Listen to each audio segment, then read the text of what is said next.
So a while back I did a video on Batman v Superman and the problems that that movie has and how I think they could have solved some of those problems. Suicide Squad is now an Academy Award winning film, so I think it's about time that we give it the same treatment. I'm going to try something new this time in a new segment that I'm calling One Scene Fixes, or that's what it is now, but maybe I'll come up with a better name later. But the idea being, how can we fix a movie by changing or adding one scene to it? So Suicide Squad is an insanely flawed film, and it's so frustrating because it would be so easy to make a good Suicide Squad movie. Fucking Justice League Unlimited did it. Arrow did it in an episode. They already made an animated movie that's of the Suicide Squad that's good. It's such a simple premise. All you need is a bunch of assholes that are forced to work together to do shady shit for the government. That's an interesting premise alone. We're already in on that. On that alone. That's all you fucking need to do. Just have them do a fucking mission. You don't even need to develop the characters. They don't need to go through an arc or anything. Just have them be assholes, and then you have conflict, and then that'll drive the story. But no, couldn't even fucking do that. Nope. Not only does the movie feel the need to be this epic thing, it's not just these assholes going on a mission. It's like, no, it's gotta be a world-ending thing, and we gotta sell you on these characters. Let's break it down a little for a second. What's the story of Suicide Squad, the movie? Well, after Batman v Superman, Amanda Waller is just trying to assemble a task force of supernatural and significantly skilled people in case there was ever a Superman level threat that needed to be solved now that Superman is dead. We then see 45 minutes of Amanda Waller assembling the Suicide Squad and introducing each member several times through flashing forward and flashing backward. Amanda Waller sitting in rooms with people, talking about them, going through files, eating steak. There's so much shit piled up, and it takes 45 minutes for the threat that the Suicide Squad need to solve to happen. Amanda Waller's come across this person named Enchantress, and she's this magic crazy person, and then she gets loose, and now the Suicide Squad are being called in. But they're not even already the movie doesn't even know what it's doing, because they're not being called in to stop the Enchantress. They're being called in to rescue Amanda Waller from the one building. So already the movie's confused, because that's the major problem in the movie. That's the major thing that needs to be solved. And your heroes and your protagonists aren't even trying to do that. So what the fuck? And then, in order to make them do that, they just decide to be heroes. And don't tell me that bar scene is a fucking good scene in the movie because it develops the characters. It's fucking lazy writing. Oh, it's just the fucking end of the second act of the story when the characters are down on their luck, and they gotta regroup and we if we pull ourselves together, we can fight and be a team and defeat the bad guys. It's lazy storytelling, and I know this because I always write that fucking bar scene when when I write scripts, and I'm not a very talented writer, so that's how I know it's fucking terrible. So you're a dumbass if you think that scene is good. It's fucking lazy as shit. On top of the story being a mess, it's not even a fucking Suicide Squad movie.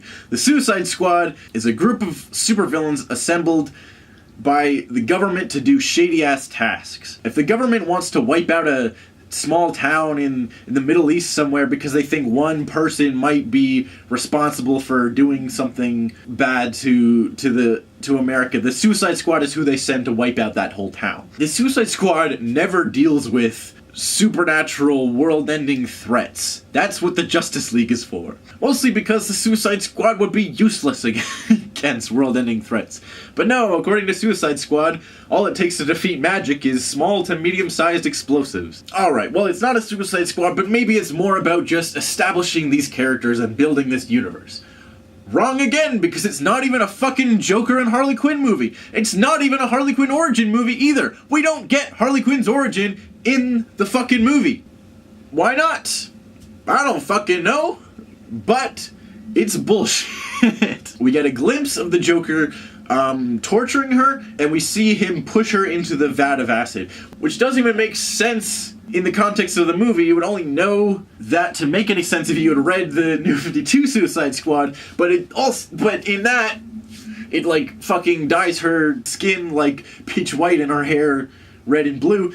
And in the fucking Suicide Squad movie, it makes her kind of pale and gives her blue and red highlights at the very, like, edge of her ponytails. What the fuck? It's not a Deadshot movie either. He's got a kid. Okay, whatever. That's not an arc. That's just... It still makes no sense. He's still a killer at the end of the movie, so there's nothing there. I could probably rant about Suicide Squad forever, but let's get to the one scene that I think this movie should have had that would fix everything. Alright, so right at the end of the movie, Joker's finally rescued Harley. They're riding off into the sunset in the Joker-mobile, and then Harley says something like, "Thanks for saving me, Puddin'." And then Joker fucking slams on the brakes. Harley flies out of the front of the car and rolls onto the ground. She's probably broken a leg or something. Joker gets out of the car, he walks the fuck over, like rolls up his sleeves, and then just starts beating the shit out of Harley. It's brutal, and it's really fucking jarring, because this whole time Harley's been like romanticizing the Joker and like, oh, I hope he rescues me and blah blah blah, and she's texting him and shit for some reason, and now he's just fucking wailing on her. Then Joker goes, "Don't call me Puddin'," and he just like fucking keeps pounding at her. We cut back to the car. On the radio it's playing "Hit Me With Your Best Shot." Because if you're gonna use fucking random pop music, you might as well use one in a fucked up context that plays with the whole dark, twisted, but wacky tone that I think this movie is going for, if you can even call it a tone or a movie. That's playing on the radio. We still see Joker beating on Harley in the background, and then the credits just start to roll, and that's the end of the movie.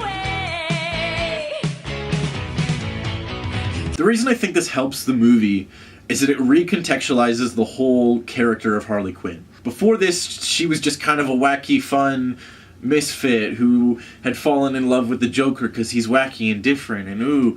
But then we find out that no, she's in a fucking abusive relationship, and she's trapped, and she can't get out of this, and she wants to see the good in this guy, but he's just a monster, and she just is trapped in this shitty situation.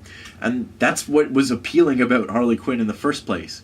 Not that she was like, oh, fun quirkiness, but that she was a real human in a real life situation, because that's what it's like to be in an abusive relationship. It's fucking shitty, and you can't get out of it easily. Just imagine the shock of all the fucking Hot Topic girls with their Daddy's Little Monster shirts in the theater, watching that movie, enjoying the quirkiness of the Suicide Squad's antics. Oh, they grew together. They're like the family now. They're all friends, and they fought the bad guy together because of love or something. And then it's like, nope, fuck you. Joker's a monster, and that relationship you were idolizing is fucking terrible. Because if the DC Extended Universe wants to go dark and edgy and portray more realistic characters and darker storylines, then fucking do it. They didn't do the one thing that made Harley so successful, that she was a fucking real person that suffered like real people do. But no, we gotta play it safe. It's gotta be a boring ass nothingness. Now, I know this doesn't solve all the problems of the movie, but I feel like if this movie could just get one thing right, it should be Harley Quinn, because that's who is on all the merchandise now. And so if everyone's gonna buy your Harley Quinn t-shirts and your Harley Quinn knapsacks, they should know why that character is so powerful and why that character has become who she is. And that's really the core of the Suicide Squad as well, is They're fucked up people. They don't always grow. They don't always learn. Because that's what real life is like sometimes. People don't always fucking learn. It's tragic and dark, but that's what the Suicide Squad should be. Now, I know there's the extended edition, which apparently fixes some of the problems with the movie, and I haven't seen it. I'm sure it's slightly better, but I doubt it fixes the overall problems of just non-existent story and god-awful editing and shit like that. But I feel that at the very least, getting the Joker-Harley relationship right is what this movie should have done. And that's what I think. What do you think? What would you have changed in Suicide Squad? Would you have made Captain Boomerang throw some more boomerangs? Let me know. And tell me in the comments what other movies I should try to fix. Till next time, bye-bye. Hit me with your best shot.